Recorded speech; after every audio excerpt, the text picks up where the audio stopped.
Сегодня у нас в гостях Айпери Джанузакова. Спасибо большое за приглашение. Нашла возможность поехать в Китай. Без поддержки никак. Мы ведем проекты по профилактике семейного насилия. И улететь в совсем другую страну. Начала выходить на улицу, знакомиться с людьми. При школьном возрасте, буквально тебе сколько, 14-15 лет было, да? Да, получается, где-то 16 лет.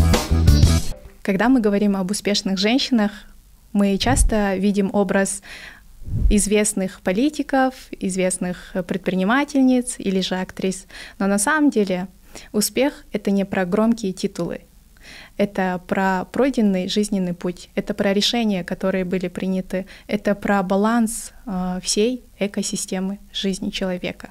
Сегодня у нас в гостях Айпери Джанузакова, женщина, которая получила блестящее образование, занимается волонтерской деятельностью, совмещает это все родительством и работой в международных проектах. Добро пожаловать, Айпери. Очень приятно. Спасибо большое за приглашение. Айпери, ты училась в топовых университетах, еще в школе нашла возможность поехать в Китай. И активно занимаешься волонтерством, работаешь в международной организации, воспитываешь ребенка. Вопрос: как ты успеваешь? На самом деле без поддержки никак.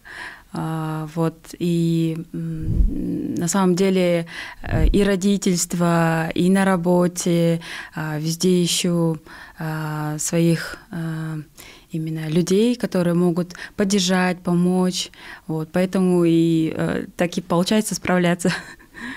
Это классно, да, когда есть поддержка. Ты всегда знала, чем хочешь заниматься? Или это путь, который складывался как-то само по себе? На самом деле, да, действительно, это путь, который формировал меня, мои жизненные какие-то принципы, взгляды на жизнь. И начиная тоже со времен школы, далее уже в колледже, далее уже за рубежом обучаясь, и здесь у нас в Кыргызстане. Это наверное, все-таки люди вокруг меня, мои родители, мои близкие, далее коллеги и люди, на которых я хотела смотреть, брать с них пример. Если с самого начала начать, то я родилась здесь, в Кыргызстане. У меня есть брат, родители, да, отец, правда, скончался, но мама. Я замужем, у меня есть ребенок. Ему буквально на прошлой неделе исполнилось 1 год. И сама я работаю в международной организации. Мы ведем проекты по предотвращению, профилактике семейного насилия и по вопросам снижения конфликтов. Сама я обучалась в Бишкеке, в школе номер 1, и училась до 9 класса. Потом поступила в колледж на факультет китайского языка. И у меня вообще в семье мы очень разные языки изучали. То есть мой отец изучал немецкий язык, брат тоже. Папа был преподавателем немецкого языка. И для меня очень было интересно изучать языки. Мама меня поддержала, она приглашала учителя английского языка домой. Она с детства понимала то, что ребенку, особенно девочке, нужно образование. И каждый раз они с папой то отдавали на дополнительные уроки, то оставляли в школе учиться, нанимали домой репетитора.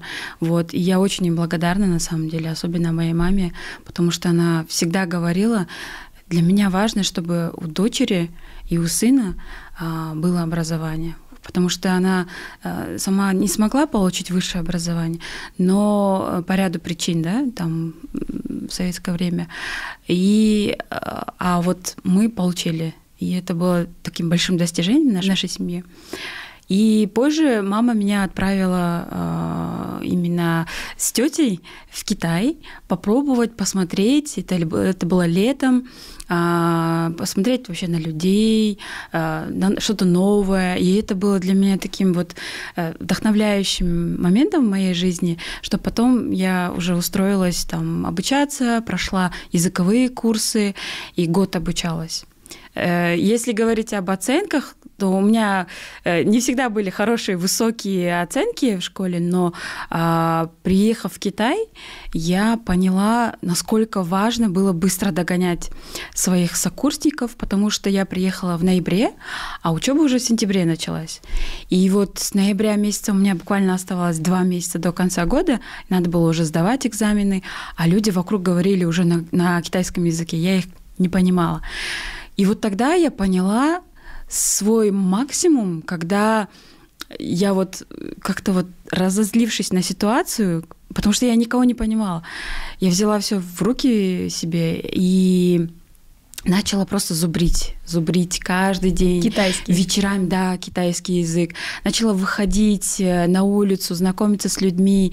И здесь я поняла тогда, что когда ты приезжаешь в новую страну, знакомишься с людьми и изучаешь новый язык, надо будет выходить именно с местными людьми разговаривать. Потому что мы жили в общежитии, где очень много было студентов из СНГ. Конечно же, русский язык все знают, но важно было мне догнать вот этот вот уровень, и уже до конца, уже в конце декабря мы уже сдавали экзамен, и из всех в классе, я не постесняюсь, где-то 3-е место я заняла по уровню китайского языка за первый семестр.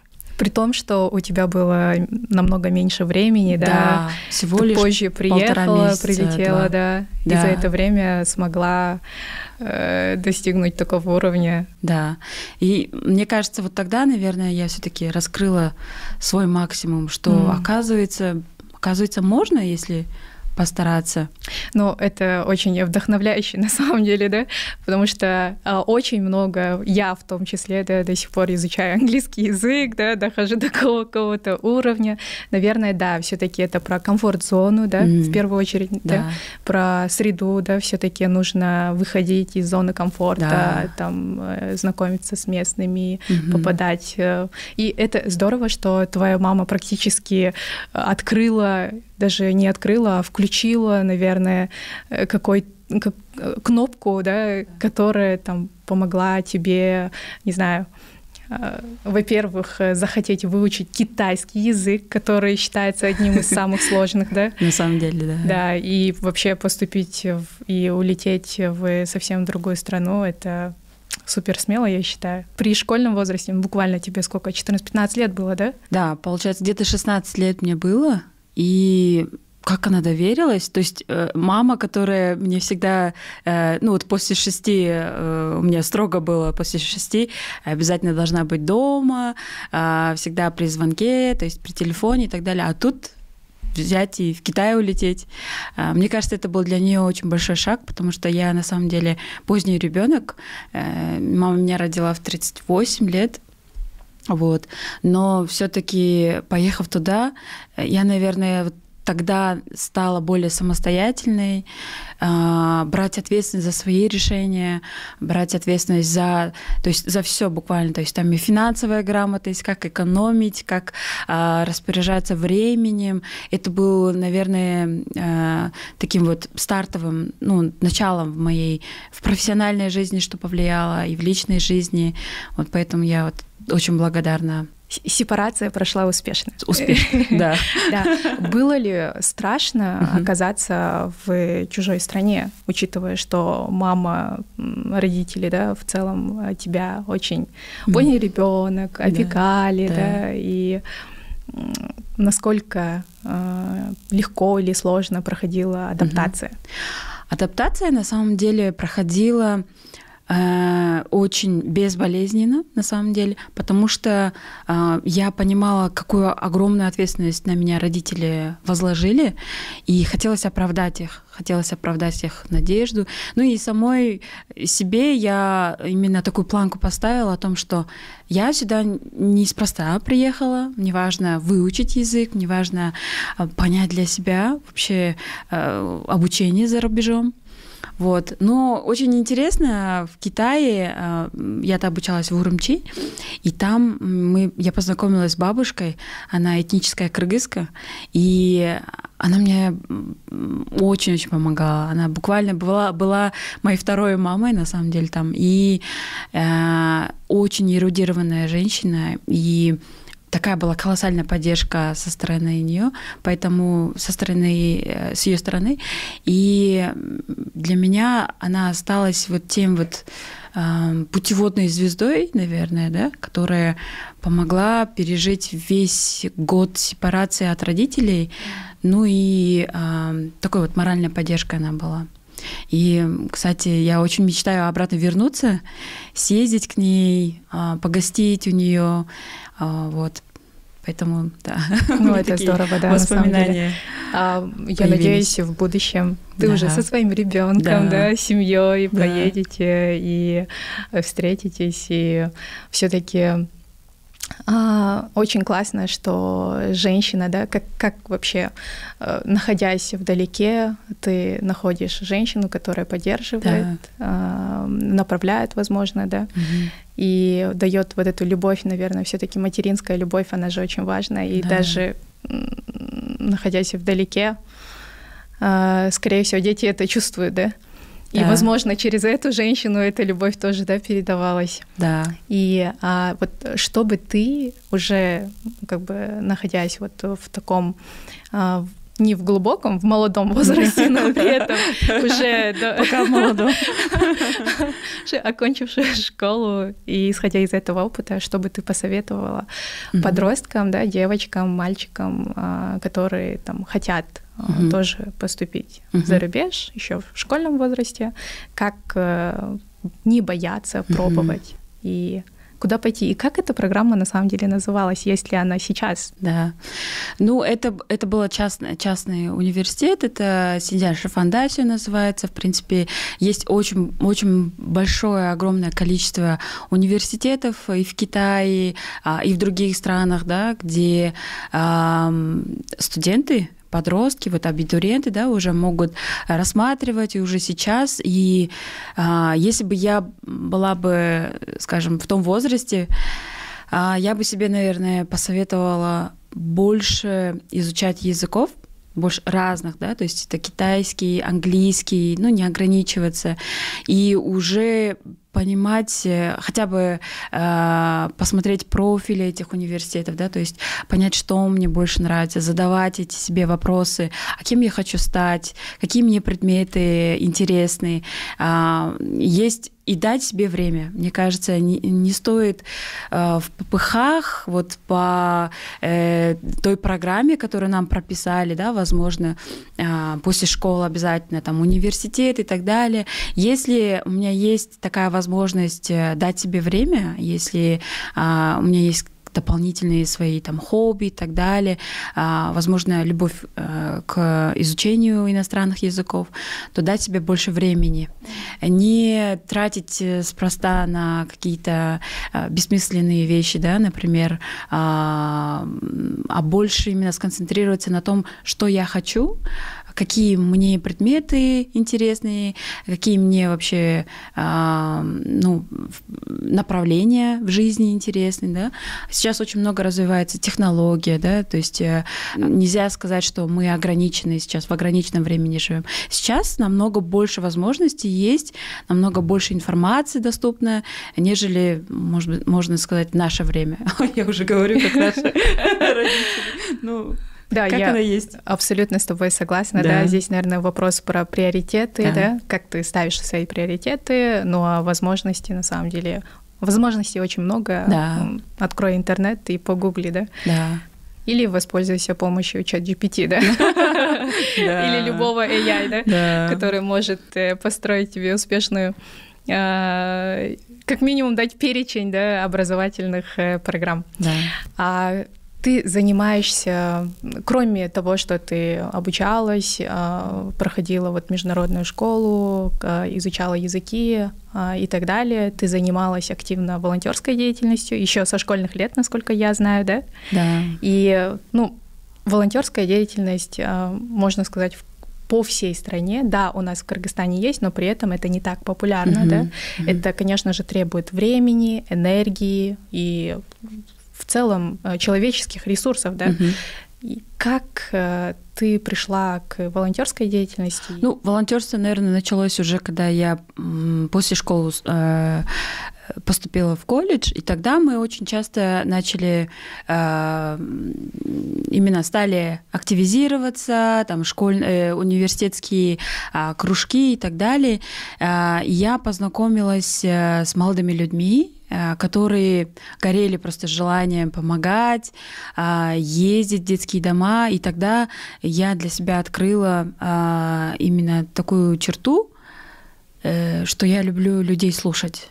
Вот именно посещая детские дома, посещая дома престарелых, я поняла, что как мне важно находить истории, потому что судьбы, да, у всех разные. И я поняла, насколько очень много среди нас людей, которым есть что сказать. И вот это было для меня таким открытием. И параллельно помогая им какие-то там, собирать продукты, какие-то помощь, одежду и так далее, для меня стало это почти стилем жизни. И сейчас я не представляю себе такую жизнь без волонтерства. Ну, волонтерство, оно может проявляться в повседневной жизни.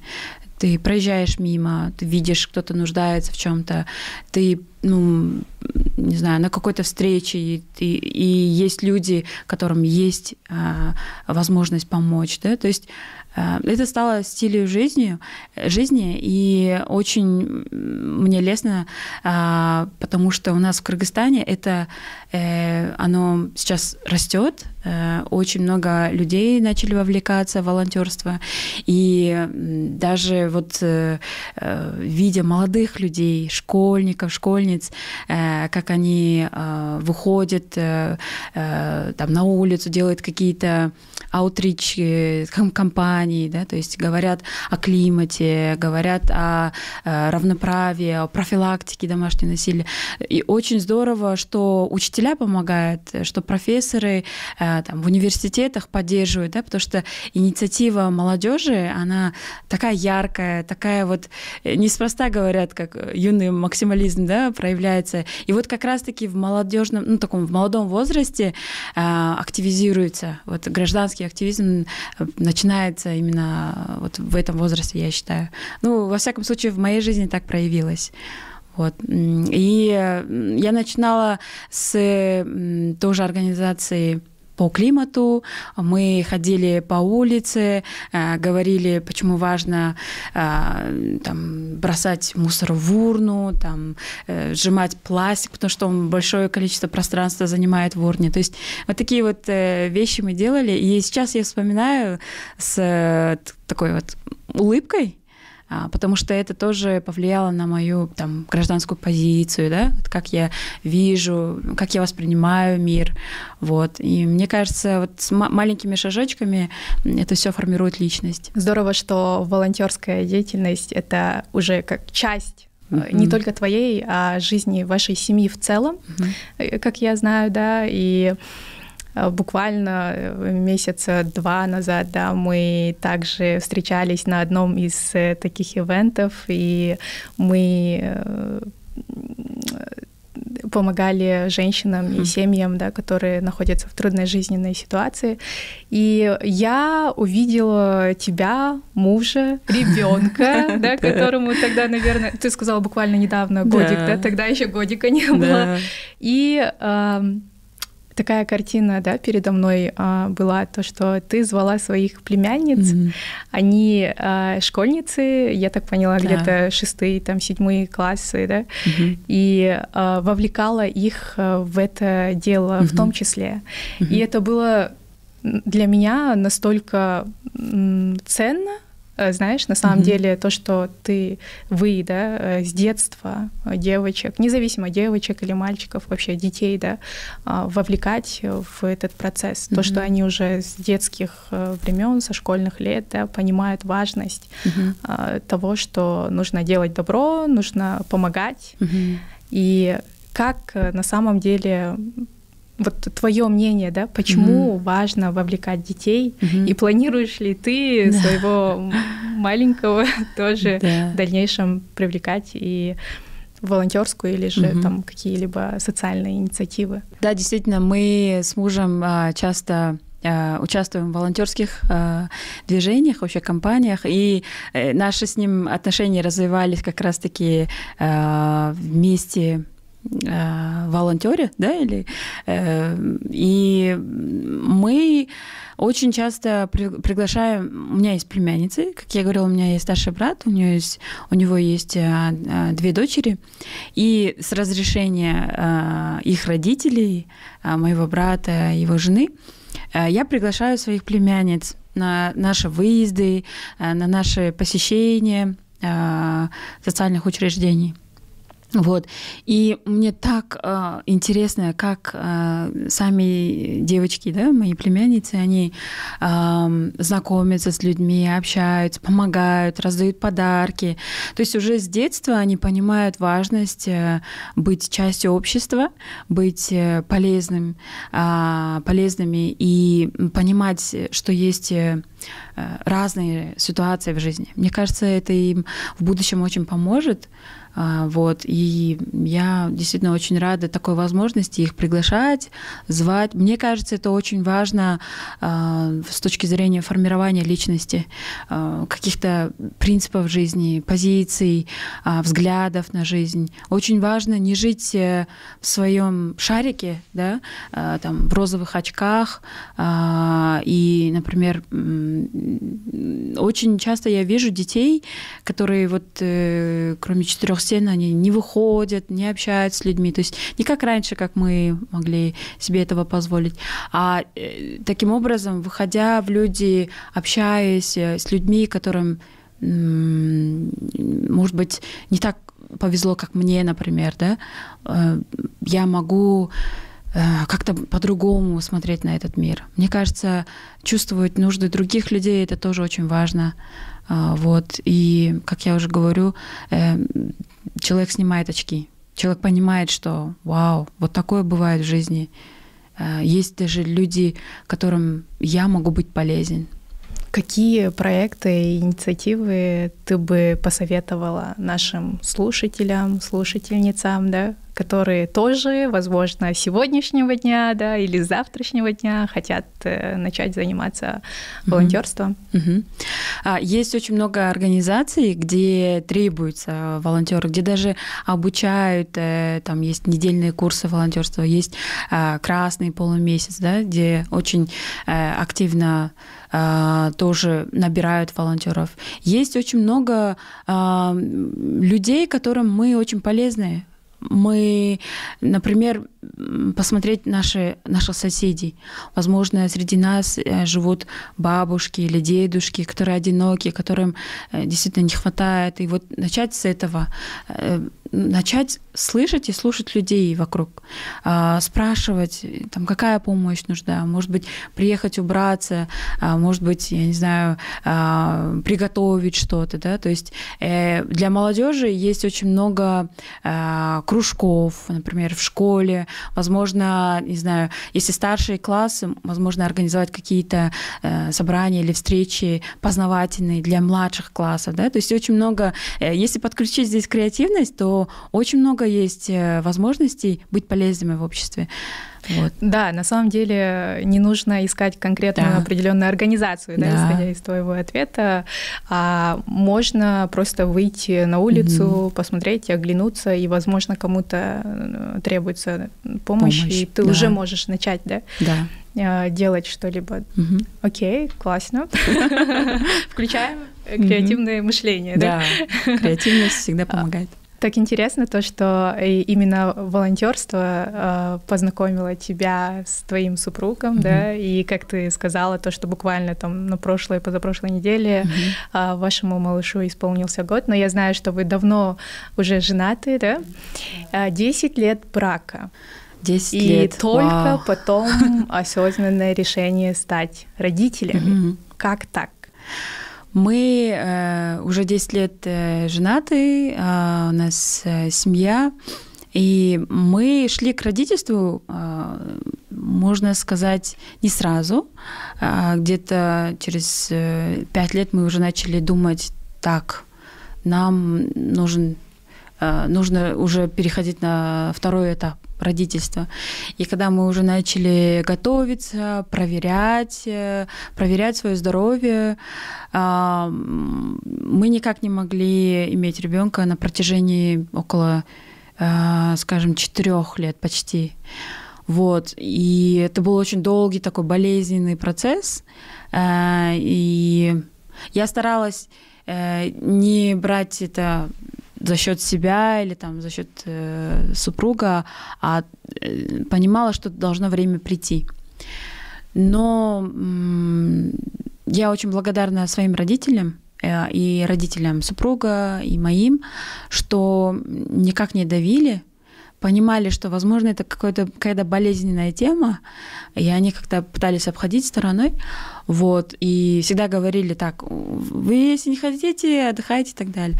И потом, когда уже после 4 лет, я после такого длительного периода переживаний, возможно, где-то даже началась депрессия, я начала лечить этот момент, и мы с супругом решили, давай больше не переживать насчет этого. Давай вот мы поедем отдохнем. И у нас выпала такая возможность. Вот мы всегда ограничивали так, наверное, виза нужна, там, в Европу слетать, да, куда-то. Мы постоянно себя ограничивали. Но потом, когда мы решили, давай подадим на визу, да, и все так быстро, плавно мы поехали, отдохнули, посетили несколько стран, посмотрели на Европу, да, и отдохнувшись, мы приехали. И когда мы отпустили эту ситуацию, у нас вот действительно получилось. И, конечно же, мы очень долго ждали ребенка, мы долго молились. И когда у нас уже появились заветные 2 полоски, мы поняли, что вау, этот момент настал. И мы сейчас очень счастливые родители, и мы в этот момент не потеряли себя, мы приобрели себя.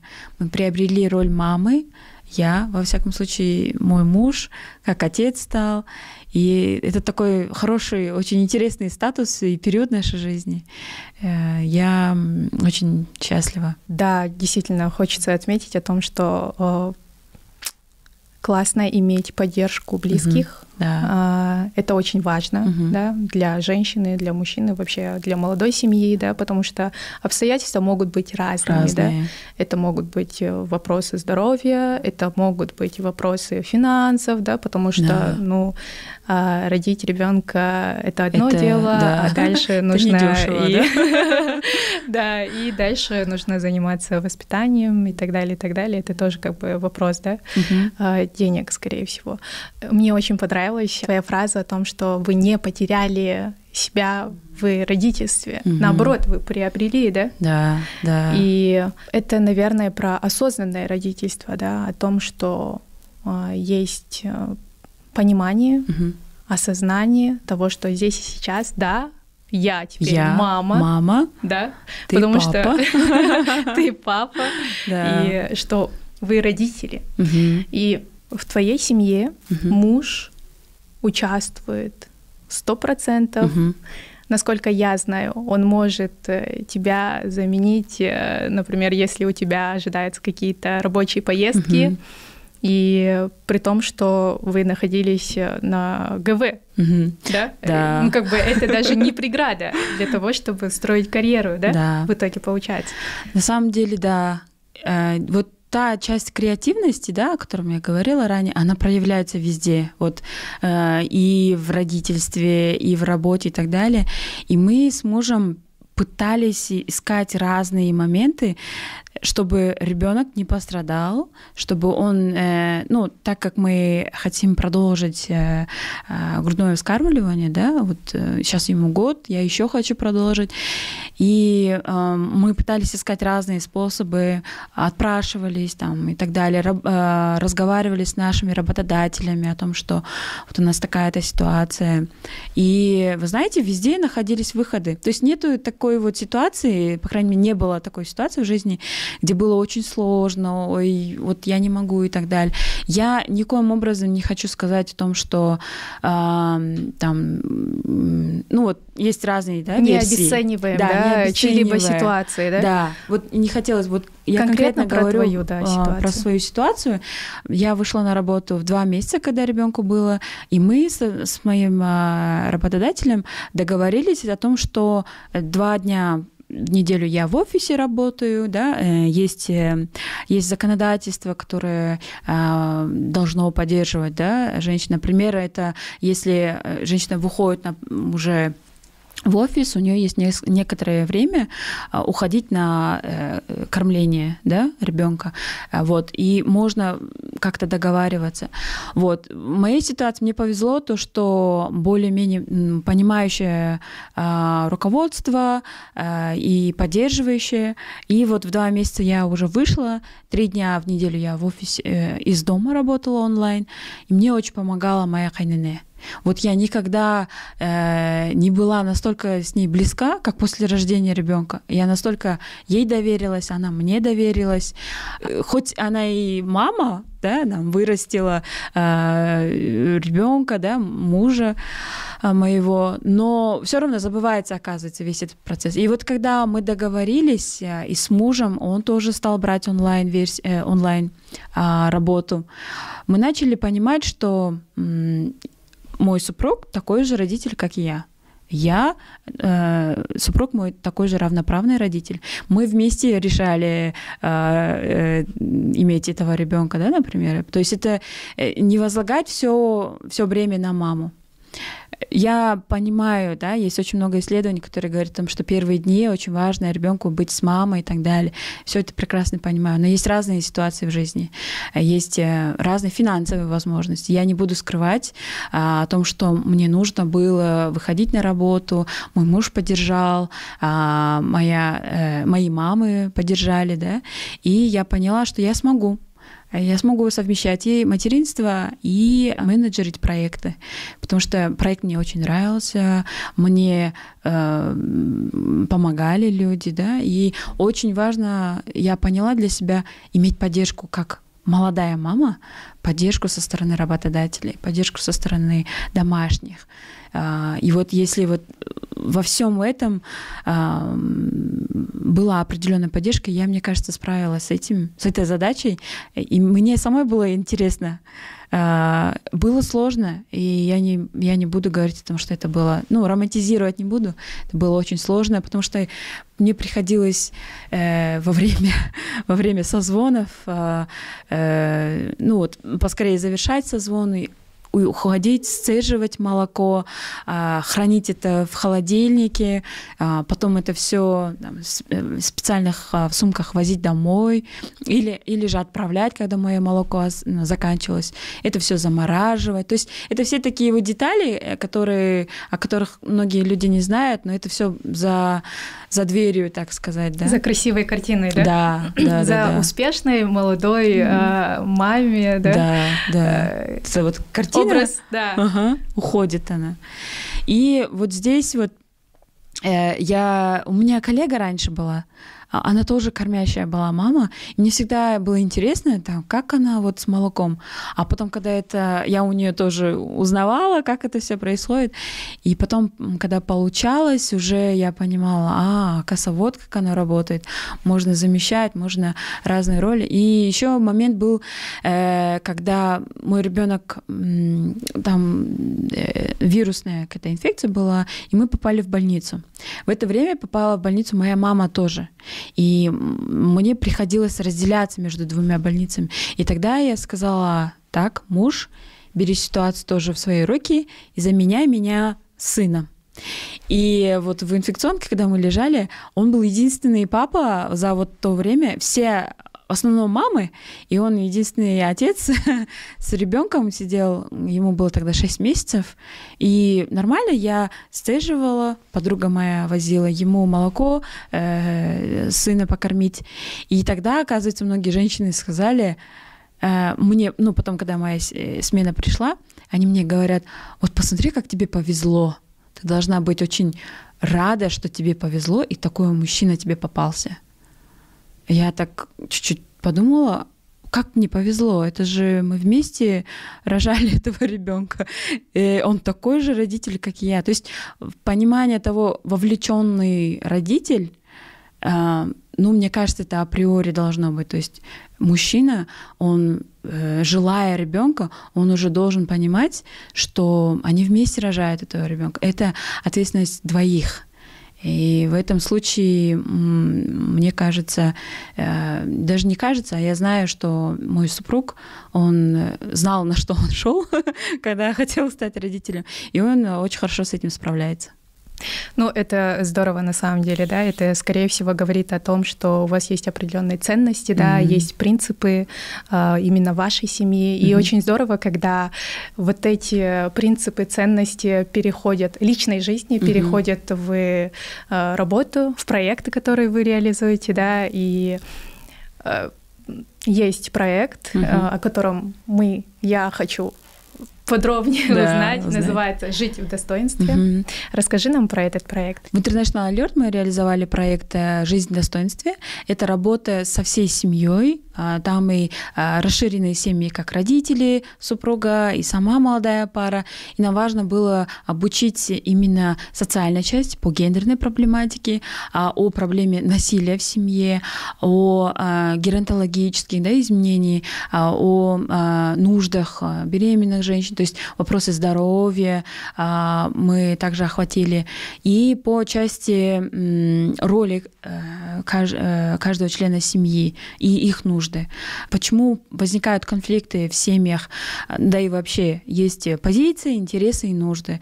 И вот если позиция определенная у человека, значит, за ним есть и интересы, а за интересами есть и нужды человека. И вот нам важно было работать внутри семьи, говорить о нуждах каждого человека и через рефлексию приходить путем разрешения этих конфликтов. Да? То есть сами участники, они приходили, разрешали уже свои внутренние какие-то вопросы, да, касаемо других членов семьи.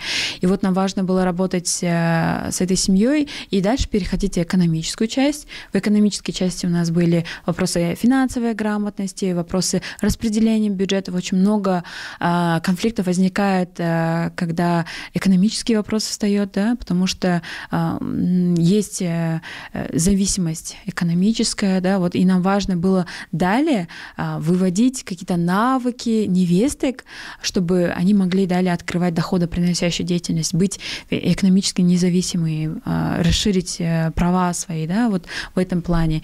И таким образом, я думаю, мы смогли выйти не только в Кыргызстане, но и в Узбекистане. Мне персонально это было очень важно, профессионально, потому что мне интересно было, как эта методология будет опробирована и в Кыргызстане, и в Узбекистане.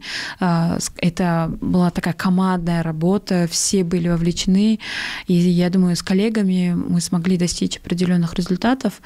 Вот. 3 года этот проект длился, сейчас мы уже подводим результаты. На самом деле это очень интересно, и я восхищена уникальностью этого проекта именно из-за того, что вовлечены абсолютно все члены семьи, да, потому что в основном проекты, когда направлены на определенного человека, да, там, не знаю, это может быть там специалист какой-то организации, это может быть специалистка, или же это может быть там, не знаю, учителя, да, и там только женщина, да, обучается, иногда бывает такое, то что, но при этом женщина, меняясь сама на месте, как бы идет домой и обратно как бы попадает в ту же среду, да, где есть, например, насилие, где есть психологическое, физическое экономическое насилие и так далее, да. То есть это, наверное, про вот именно ваш проект, про устойчивость, да, про уникальность, то, что и экономические аспекты, да, вы рассмотрели, это очень круто, да, на самом деле. Вот в проекте, значит, вы работали не только с женщинами, но и с мужьями, да, с мужчинами вы работали. И насколько сложно было вовлекать других членов семьи? Вообще семья — это же что-то закрытое, это что-то вот интимное, так сказать. И сам заход работать с этими семьями, конечно же, на начальном этапе было непросто. Но когда по мере того, как они начали раскрываться, начали участвовать и невестки, и свекрови, свекры, мужья, вот, и уже по мере работы непосредственно с каждым членом семьи, они начали раскрываться, они начали понимать, это вот так вот работает, вот такие вот нужды. И что очень, очень интересно, когда формировали группы, они друг другу помогали, они друг другу подсказывали, они сами доходили до нужного ответа, да, то есть фасилитатор, он как-то вот координировал, не дает ответы, да? Да, он не дает ответ, он поднимает вопрос, давайте обсудим. И вот я тогда поняла, что через рефлексию, через обсуждение очень много можно ответы найти для себя, очень много можно дойти до нужного понимания, да, скажем. То есть люди сами приходят к этому пониманию, да, через рефлексию. Это через обсуждение, через дискуссию, через диалог, возможно, да. Вот.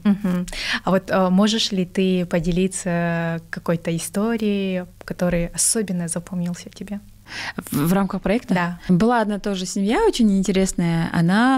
Они познакомились там в городе Бишкек, и они работали вместе в салоне. Но так как они часто долго ездили там на работу, обратно, то есть невестка, она долго тратила время на работу, возникали какие-то конфликты в семье, и вот какие-то сложности и так далее. Но потом, когда они решили, и мы уже подошли к тому, чтобы давать им оборудование, и так далее, Келинка сказала, я хочу салон для себя открыть. И тут Кайната очень поддержал эту идею своей Келинки и начал строить сарай. Муж подключался, Кайнане подключалась.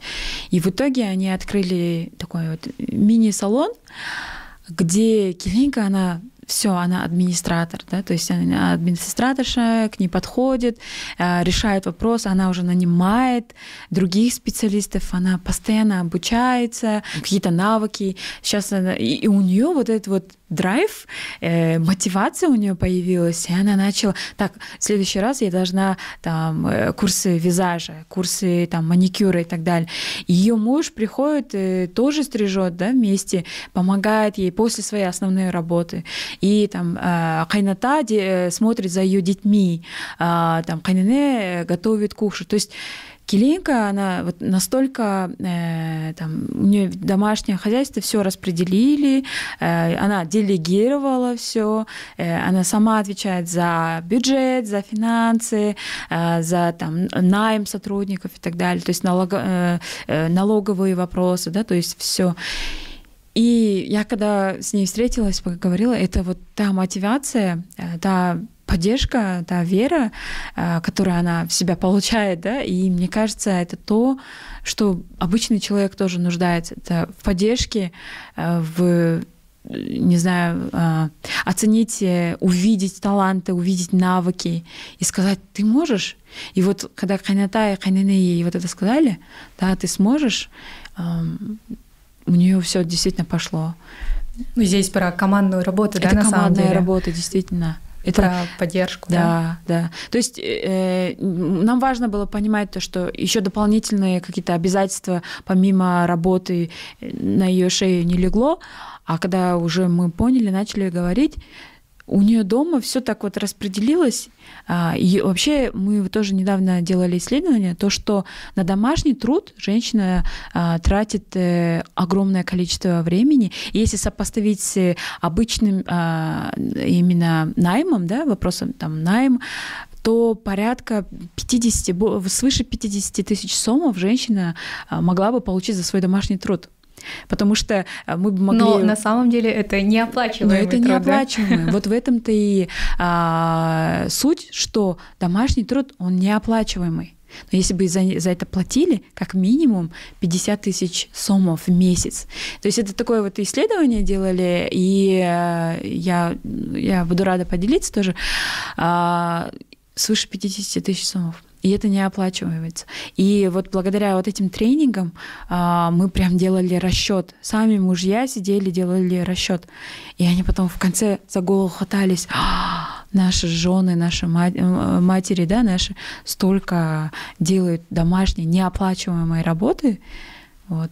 И это тоже меняет мышление. Да, ну, как мы знаем, на самом деле, если какое-то дело не приносит денежки, доходы, это, возможно, и не ценится. И это не ценится. В этом-то и суть, что надо все вопросы монетизации, да, вот насколько... Если это через монетизацию ты показываешь, ты видишь значимость. Ценность, да? Значимость, ценность. Да.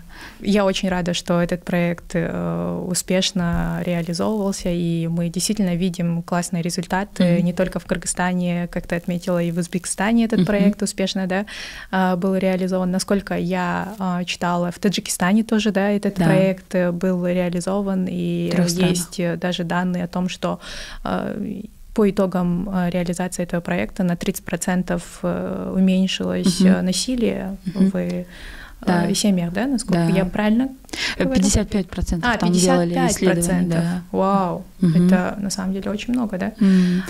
По Кыргызстану мы сейчас такие итоги делаем. Я думаю, скоро уже будут известны процентовки, вся статистика. Вот. Но сама эффективность этой методологии, она показывает, и уже есть данные, порядка 55% снизилось насилие в семьях. Вау. Это большие данные, на самом деле, больше половины, да?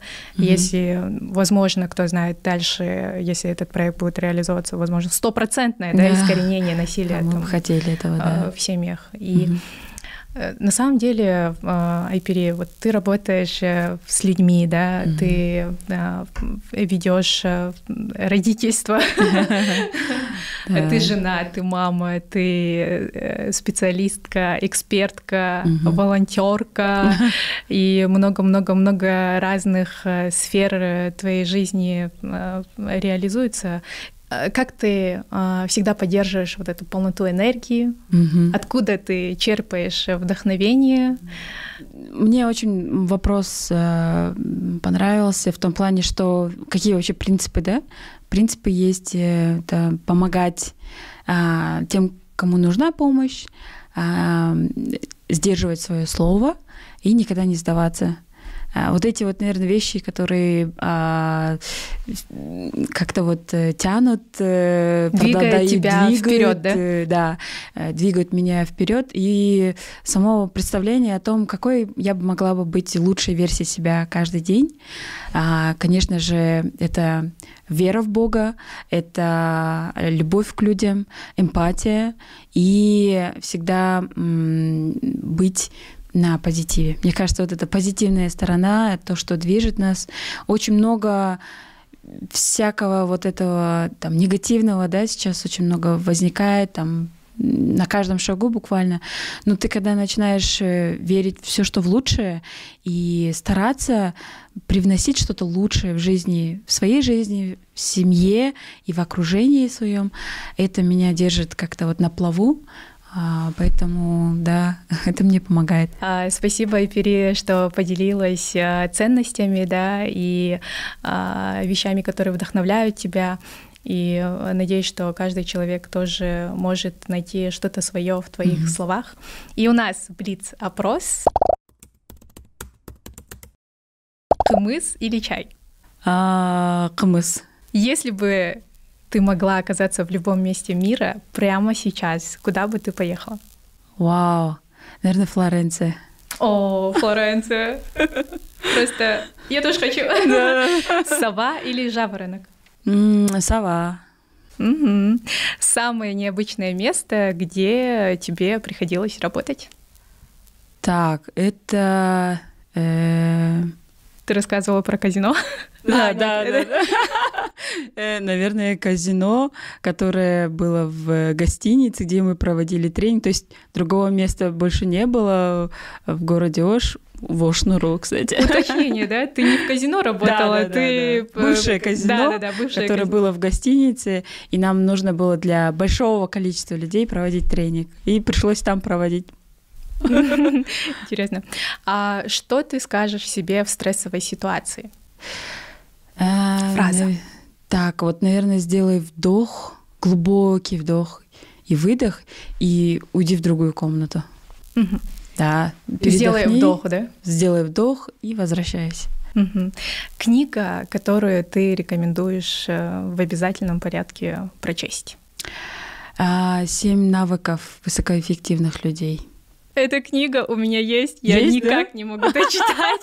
Дочитай, там очень много интересного. Сегодня пойду и дочитаю. Если бы у тебя был день без работы, без обязанностей никаких, да, чем бы ты занялась? Я бы, наверное, делала заготовки. На зиму? На месяц заготавливать еду, замораживать ее, потому что потом мне будет легче. Наверное, готовка. Интересно. Наверное, для того, чтобы оптимизировать время, да? Я тоже обожаю, на самом деле, полуфабрикаты. Да. Это очень удобно и хранит очень много времени, сохраняет. С кем из исторических личностей ты бы хотела встретиться и поговорить? Вот, наверное, у нас, если вот исторический, наверное, с Курманжан Эткой. Вау, мне очень хотелось бы встретиться с ней и поговорить. Да, такая вот мудрость от нее идет, такая статность. Да, согласна, да. А если бы тебе дали $1 миллион на улучшение общества, на что бы ты их потратила? Это очень хороший вопрос. Наверное, проект по улучшению сообществ. Есть инфраструктурные, больше, наверное, гранты для молодежи. Очень-очень много грантов для молодежи. Потому что от них столько идей, столько креатива идет. И они те жители именно местности определенно, потому что сами они знают, с чем они сталкиваются каждый день. Это, наверное, для молодежи. И полны энергии, да? Да, и полны для реализации, энергии. На самом деле. А если бы твоя жизнь была фильмом, как бы она называлась? Так, наверное, Айпири и ее приключения. Возможно, я даже не знаю. На самом деле, да. Если прислушаться ко всем твоим этапам жизни, каждый раз что-то интересное происходит, да? А любимая цитата, которая тебя всегда мотивирует, вдохновляет? Так, я даже не знаю. Надо, наверное, подумать. Любимая цитата... То, что не убивает нас, делает нас сильнее. Если я правильно произнесла эту цитату, да. Она действительно так и работает, оказывается. Спасибо за интересные ответы на Блиц-опрос и за искренний разговор. Ты вдохновляешь, на самом деле, своим примером, тем, что ты находишь действительно этот баланс между карьерой, семьей, общественной деятельностью, да, волонтерской деятельностью. То есть практически все сферы, можно сказать, реализованы, да. И сегодня мы говорили о важности выбора своего пути, о родительстве без стереотипов, да, каким на самом деле родительство должно быть, да, о том, как строить гармоничные отношения и продвигать проекты, которые помогают, изменяют в лучшую сторону жизнь общества. Я благодарю. С какими пожеланиями ты бы хотела обратиться к нашим слушателям и слушательницам? Спасибо большое. Мне очень приятно находиться. Я желаю развития, успехов вашему подкасту. И хотелось бы сказать слушателям и слушательницам спасибо большое, что вы продвигайте вопросы поддержки и поддержки друг друга. Верьте в себя, любите себя и продолжайте друг друга поддерживать. Так мы сделаем наше общество лучше. Спасибо. Этот подкаст — часть серии подкастов о женщинах, которые благодаря своему труду, экспертности меняют мир вокруг себя в лучшую сторону. Оставайтесь с нами и подписывайтесь. Сегодня у нас в гостях была Айпери Джанузакова. Я с вами Кундуз Чекшенкызы.